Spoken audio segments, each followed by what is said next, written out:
Viver com diferenças e semelhanças é uma forma de crescimento de um grupo. E eu tenho muito orgulho de ter constituído um grupo, se não um dos melhores grupos da especialidade do Brasil. E isso acho que é graças a essas semelhanças e diferenças que são aceitas entre todos, sejam da mesma geração ou não.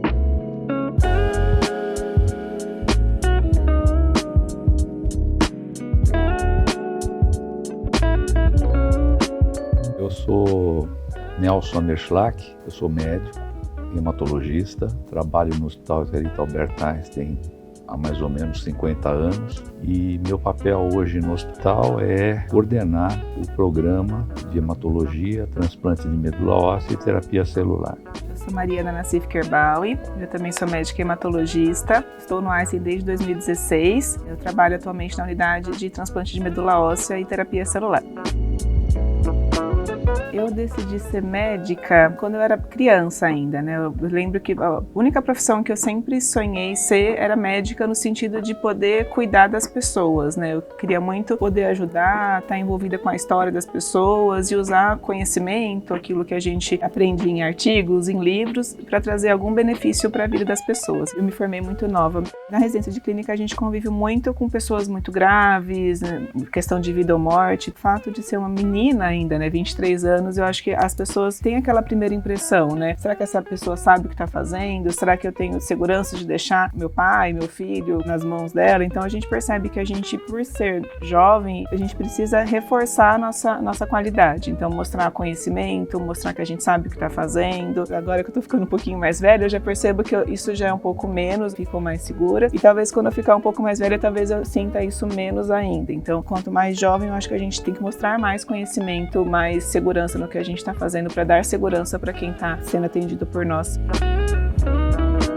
Eu acho que houve uma mudança muito grande do perfil dos médicos no decorrer desse tempo todo, né? Eu sempre faço uma comparação entre o que é inteligência artificial e o que é inteligência natural. Então, assim, a inteligência natural, ela tem dois polos, um dos médicos mais antigos e um polo dos médicos mais jovens. A gente vê isso muito na nossa equipe. Os médicos mais antigos, eles têm a inteligência natural da experiência, de ter vivido muita coisa. Então, às vezes aparece um paciente e você fala, já vi isso, e seu diagnóstico fica mais fácil. Por outro lado, você tem um outro tipo de médico, que é o mais jovem, que também tem uma inteligência natural aguçada. Então, eles têm uma capacidade de saber exatamente aquele gene, aonde que ele leu, em que paper, em que trabalho científico. São polos diferentes e que se compõem. Então a gente percebe muito isso, né, Mariana? No nosso grupo, a gente vê que essa capacidade de interação entre as gerações faz com que haja um fortalecimento do conhecimento e esse fortalecimento do conhecimento ele acaba beneficiando os pacientes. Então eu acho que tem muito disso, quer dizer, você usar essas coisas mais ligadas à inteligência artificial, à inteligência natural nas suas duas formas, até a inteligência emocional. Eu acho que a gente tem esse privilégio. No nosso grupo a gente vive essas coisas meio todas em paralelo e isso é uma forma de engrandecimento pessoal para todos nós.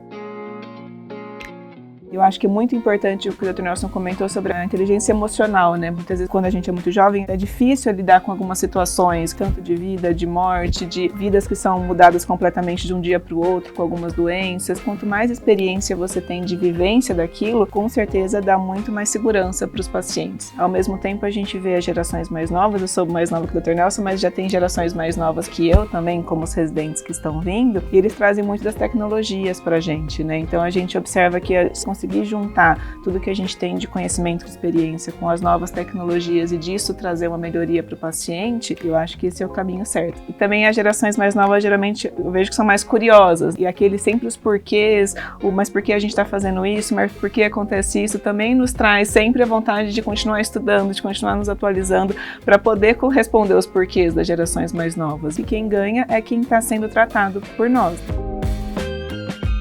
Eu acho que a gente não fica pensando que legado você vai deixar. Acho que legado é a sua vida. Legado é aquilo que você construiu, seja na sua vida profissional, seja na sua vida familiar, seja com os seus amigos, nos seus hobbies. Eu nunca fiquei pensando que legado que eu vou deixar. Eu imagino que, se é que eu vou deixar algum, isto vai ser a minha história, né? Aquilo que eu construí durante a minha vida em todos esses aspectos, né? Recentemente, interessante que eu faço parte de um grupo, desses grupos de rede social, que chama Bar da Virada. É um bar que eu toquei há muito tempo atrás, eu tinha como hobby tocar, né? Isso passa, né? Passa o tempo, fica com uma lembrança. E de repente, a semana passada eu recebo dentro desse grupo, um dos donos desse bar coloca uma série de fotos. Que legado que você deixou? Para esse grupo eu deixei um legado de que um dia eu fui músico. Pois é, me lembro, que legal, foi alguma coisa que ficou e que eu nem me preocupei. É a mesma coisa na medicina. Eu imagino que algum dia alguém vai lembrar de algumas coisas, às vezes se lembram mesmo, né? Recebo carta ou algum agradecimento, mas você não fica pensando, né, que legado você vai deixar. Eu acho que vai ser o resultado dessas coisas no final. Falando do legado do Dr. Nelson, eu tenho certeza que ele vai deixar um legado de a gente sempre buscar o nosso melhor. Ele que trouxe a questão da gente ter acreditação de qualidades no Einstein, com certeza já é um legado. Essa vontade da gente querer sempre crescer e sempre procurar o melhor e não nunca estar parado, da gente sempre procurar alguma coisa para melhorar. Eu acredito que ele vai deixar muitos legados, mas um dos legados que ele deixou é essa vontade de querer ser melhor. Eu convivo muito com os residentes, eu fui 4 anos preceptora da residência de transplante de medula óssea e atualmente sempre tenho um residente junto comigo na enfermaria, né, cuidando dos pacientes. E o que eu me preocupo, o que eu quero deixar para eles é que a gente deve dar o nosso melhor sempre que a gente está cuidando do paciente. Então eu quero que eles sintam a experiência que a gente deve sempre buscar, tanto estudando quanto tratando os pacientes, que a gente deve focar nisso. A mentoria do Dr. Nelson impactou muito na minha carreira, já tinha ouvido falar muito dele, né, o quão maravilhoso ele era na nossa especialidade, mas eu comecei a conviver quando eu era residente de transplante de medula óssea. Eu acho que o ponto que mais me impressiona no Dr. Nelson, que me fez querer ser como ele, é a forma com que ele trata os pacientes, é a forma humana. Eu resumiria em dedicação. Talvez dedicação seja uma palavra que possa fazer com que o indivíduo de uma geração para outra, se ele se dedicar e dedicar exatamente com essa conotação que a Mariana colocou, dedicar com amor, dedicar com vontade, essa eu acho que seria a minha palavra de ordem.